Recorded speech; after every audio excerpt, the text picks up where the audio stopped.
Amen, amen. Amen. Okay, nawe Imana ikumugisha. Ya ndahagira mu kanya ariko ndabanza guca kuri majerwa hari ibintu bimwe mu byo ncuruza nza gupakuza. Nyuma nimugoroba ndahita njya ku rusengero hari abantu tuza kubonanirayo. Ya Martha, umugambi w'Imana ku buzima bwacu ni munini cyane. Nubwo Satani yabigenza ati ngo uhagarike, ntabwo Imana izabura gusohoza umugambi wayo. Amen. Nsawa turasubira. Yesu akugirire neza.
niko keza nukuri kubera urabona iyizizi hano niho heza urebye ariko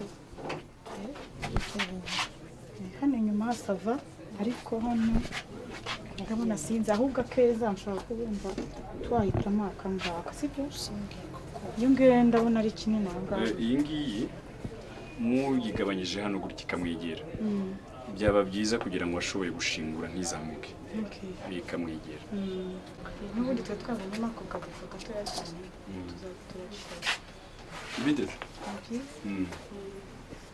ndabona ubyuganye morale twakomeje kubona abakiriya uyu munsi. Okay, Peter nagera hano umubwira agiye majerwa kuzana indi myenda iyo kandi muhite muyitunganya byihutirwa kuko ejo saa sita hari abantu bayikeneye. Okay, turabikora. Okay. Merci. Ya boss ni yakunda bakiriya. Tari.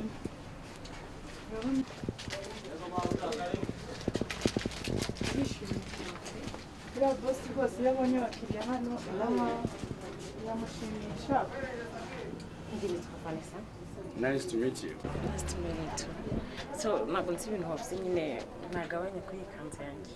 Oh, na yabyumvise Mutoni nambwiye kugabanya hano gutya kugira ngo bishobore kukwegera neza. Good. Okay. Ufite ibintu byiza mu tukajyana. Thank you.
ndagutumye ariko ngutumye gukora akazi katoroshye ukeneye imbaraga kandi nyinshi ukeneye ubwenge kandi bwinshi intambara zo tuzabura guhura nazo gusa numva hafi mu mvura mu ijoro mu ishyamba ry'inzitane mu butabera ndetse no mu nzu z'imbohe ugakiranuka nzakwe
urakoze data urakoze mwami kumuciriye inzira urakoze data yuko umwambuye igisuzuguriro cyose urakoze ko aho yasuzuguriwe ariho agiye kwambikirwa ikamba mwami aho yasuzuguriwe ariho agiye kongera kuzamurirwa Yesu umuhe imbaraga zidasanzwe umuhe icyubahiro kidasanzwe umuhe mwami kwambara ikamba ry'icyubahiro mu mwanya w'igisuzuguriro abamusetse mwami abavuze ko ntacyo ashoboye abavuze ko ntacyo yavamo abavuze ko ntacyo azaba cyo azakorwa n'isoni mwami ndagushima data yuko umuzamuye ndagushima ko umuhaye imbaraga zawe zidasanzwe mwuka wera uzugendane nawe kandi ubane nawe urakoze Yesu amen.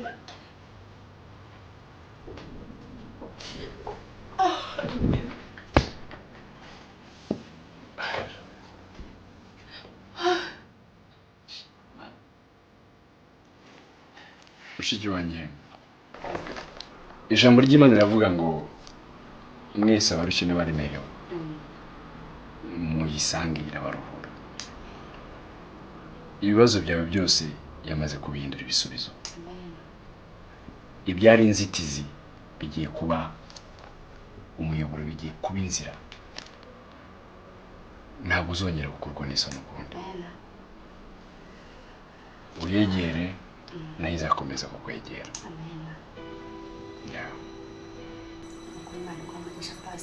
Ndishimye kuri pastor Imana igumugisha nari ndushye nari ndemerewe kandi yaragutoranyije kugira ngo mu gihe nk'iki abarushe n'abaremerewe bajya baza ubaramburire ikiganza baruhurwe nayo kandi Imana ikongerera amavuta.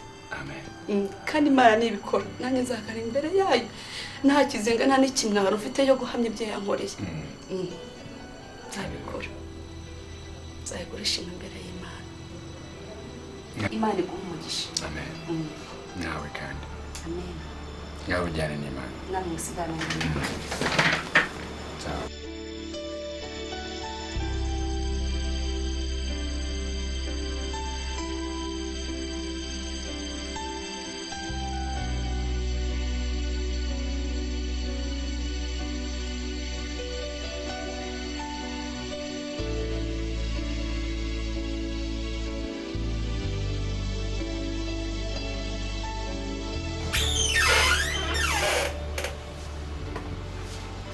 Karibu.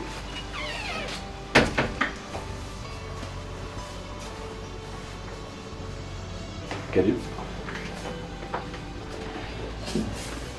Yes, ashimwe. Ko rugambira mbabonye hano musanzwe musenyera hano? Ndi nitwanje. Ejo radusengera ndi kumwe n'abantu benshi numva umwuka w'Imana nkozeho pe. Pastor numva gashaka gukurikira inzira y'Imana. Ni byiza cyane. Nanjye nkwijeje yuko nzagufasha mu bishoboka byose. None rero pastor nagira ngo munsengere kugira ngo nyine uhomere mu gakiza nyine ngire imbaraga ubundi ntangire gukora umurimo w'Imana neza. Ni byiza cyane. Icyemezo wafashe ni cyiza. Kuko ijambo ry'Imana riravuga ngo mushaka Uwiteka bigishoboka ko abona. Mu mwambaze akiri bugufi. Nkwijeje yuko rero icyo uzashaka cyose kumufasha nzagufasha. Banamara amashipe. Ya, naryo wambwiye ko witwa? Yitwa Ange. Ange. Ange, iyi Bibiliya yamaranye nayo iminsi myinshi cyane.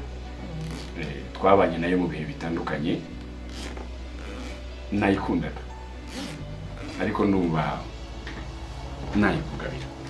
Oh, merci beaucoup. Yashimishije cyane.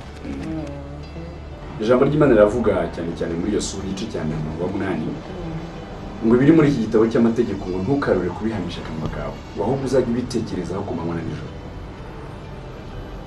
Iryo ni ijambo ry'Imana, uzarisome ubane naryo, nta kintu gishobora kugufasha kirenze ijambo ry'Imana.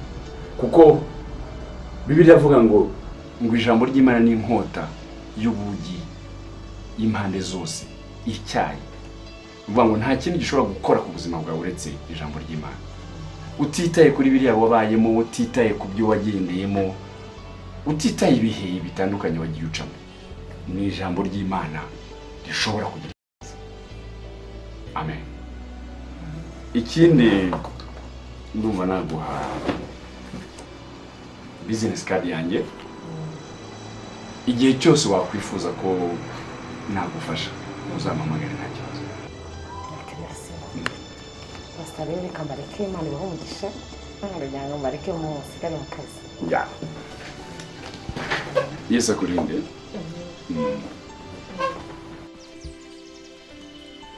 Yesu, sinashobora kubaho ntagufite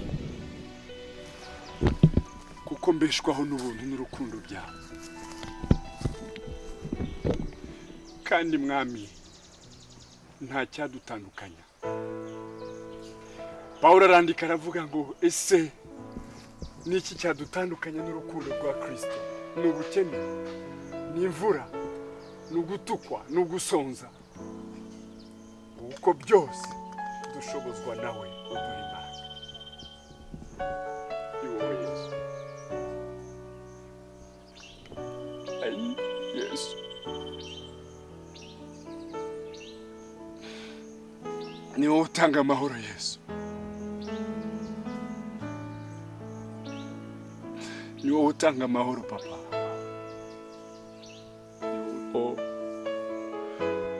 Urakoze ku bantu uhagurukije, mwami urakoze ku basore uhagurukije, urakoze ku nkumi uhagurukije, urakoze ku bapapa abamama uhagurukije, urakoze ku bana uhagurukije mwami. Urakoze data mwami, urakoze, urakoze Yesu.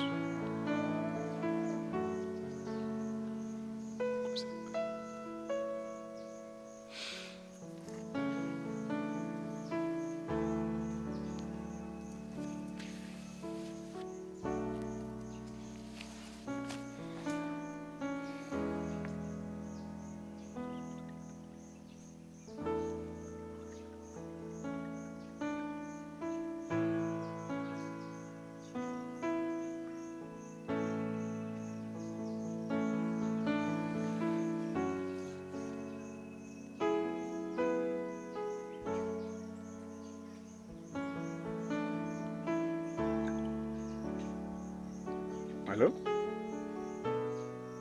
Yeah, mutubabarire mwaduhamagaye duhuze gato. Oui, Pastor. Ni nababuze nabashakaga. Nyine tuvugana? Nivane Ange. Ntabwo uzi izina ryawe? No, Pastor, hamwe n'undi ruhande nyine nari. Sorry, Yesu yahimbazwe Angel. Uhagaze ute mu gakiza ubu? Okay. Ya tuzabona. Sawa.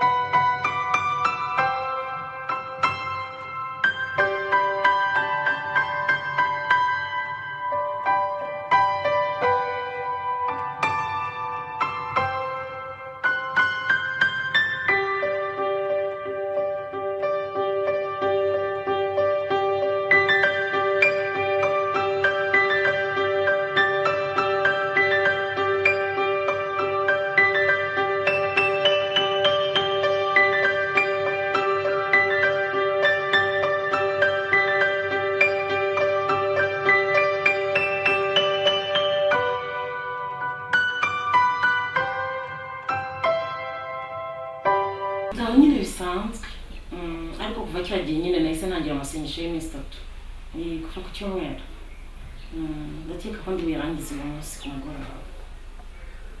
Ni byiza cyane. Imana ikomeze kwambika imbaraga Angel. Imana ikeneye abakobwa nkawe ngo bayikorere, batanga imibiri yabo nk'ibitambo bizima bishimwa n'Imana. Pastor nyine nibyo niyemeje, nta kundi ngomba gukorera Imana kandi ngasenga, ntago nzabivamo nta kintu kimwe kizancogoza. Okay, gira amasengesho meza buriya turaza kongera. Pastor none siko ngushaka mu cyumweru gitaha twaganira nyine bihagije. Nta kibazo tuzashaka kanya. Okay. Merci ngaho mugira ibihe byiza. Ibihe byiza nawe Angel.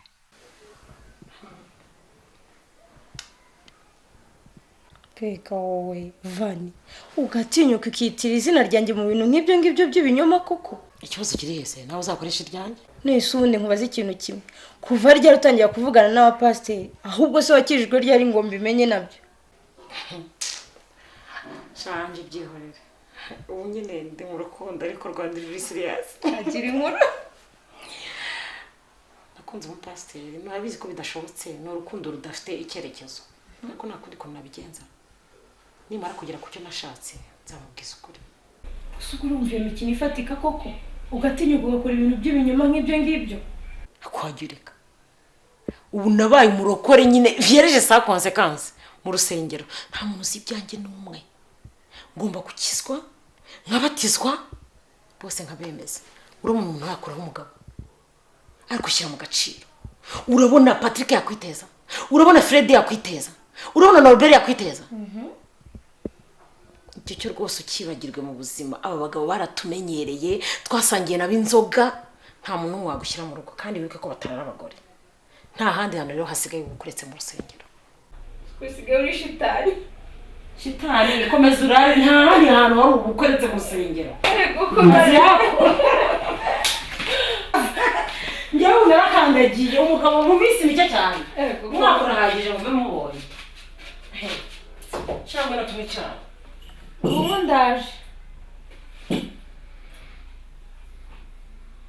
Pastor, ndabashimye umwana mwampaye, twaganiriye neza cyane, ndumva nishimye kandi numvishe mfashijwe mu buryo bw'umwuka ndetse n'ubw'umubiri.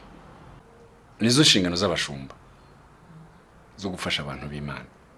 Na Assia yarabibwiwe mu gice cya 40 ngo nimuhumurize abantu banjye, mubahumurize niko Imana yanyivuga.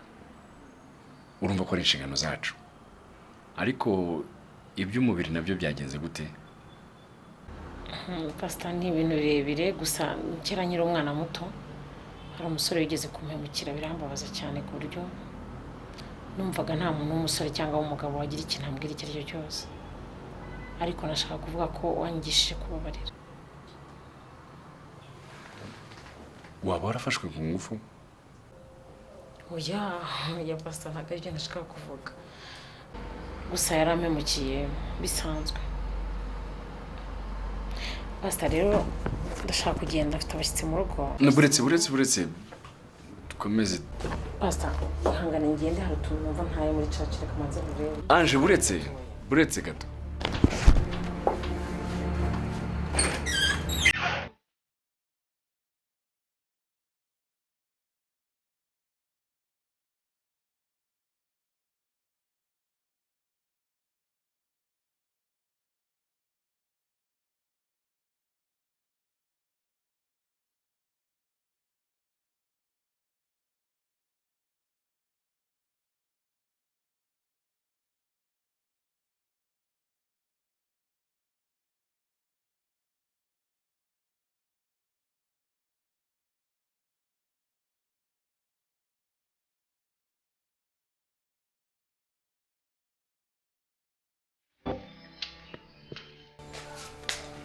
Vani. Nuko kumana yanjye se wowe uracyari muri za Vanessa. Ubu ntabwo ndi Vanessa, nitwanje. Ibya Vanessa biraza mu kanya. Byakomeye. Nese ko mbona umeze utyo uje utarwambaye byakugendekeye bite? Shahora ni iki pastor ko yaramfashe nandi kumuteka y'imitwe. Turaganiriye neza, numva agiye kumfata mu magambo, mbonye ndi burya iminwa ndasohoka. Usuko wari umubwiye iki?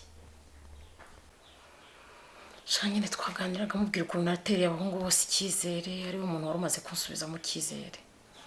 Mbona ntekereje nkaho wenda nabana rigeze nko gufatwa nko ku ngufu, sinzi ukuntu mbonye bifashe. Ariko ngiye nagira nyine ngo mubwire ko mukunda. Nashatse amagambo y'ikirokore nakoresha nyine ngo mubwire ko mukunda, ndayabura neza. Mbese ndavugishijwe amagambo nk'icumi. Mbonye bibaye birebire, ndabareka nsohoke ngende, naza gukorwa n'isoni. Shaka kubeshya. Mbona chance rero mu mikino urimo, gusa nta mahirwe na make mbihaye. Reka nisubire guteka ko nakundesha umwanya.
Mwiranje.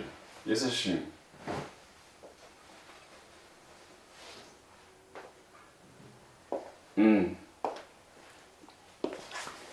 Uwe nari ndangaye gatoya ntabwo nanze kukwitaba.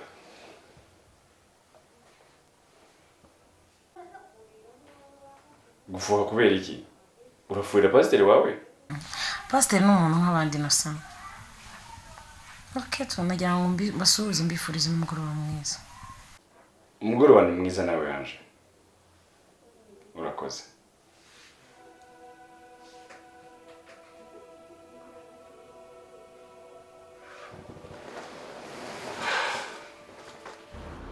Pastor ni ibintu birebire gusa kera nyiri umwana muto hari umusore wigeze kumpemukira birambabaza cyane ku buryo numvaga nta muntu w'umusore cyangwa w'umugabo wagira ikintu ambwira icyo aricyo cyose, ariko nashaka kuvuga ko wangishije kubabarira.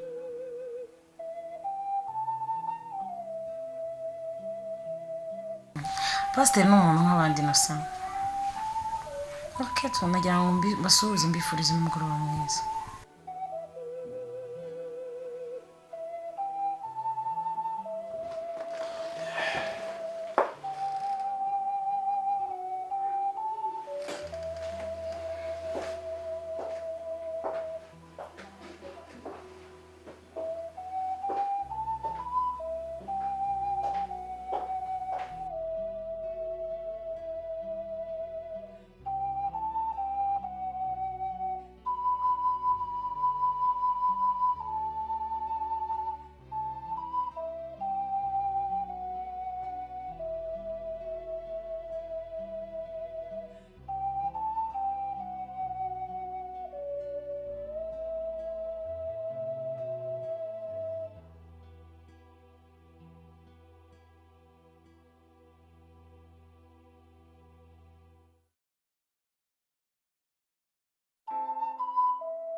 Kansas. Akore kurya. Ese wowe uri he? Mvuye hanze kuri telefone. Ku buryo se nta rezo telefone hano. Nakwanje. Ubwo nta kintu bisha. Akovani kubera icyo nkekira ibintu nk'ibyo ngibyo. Erega ho telefone isonenge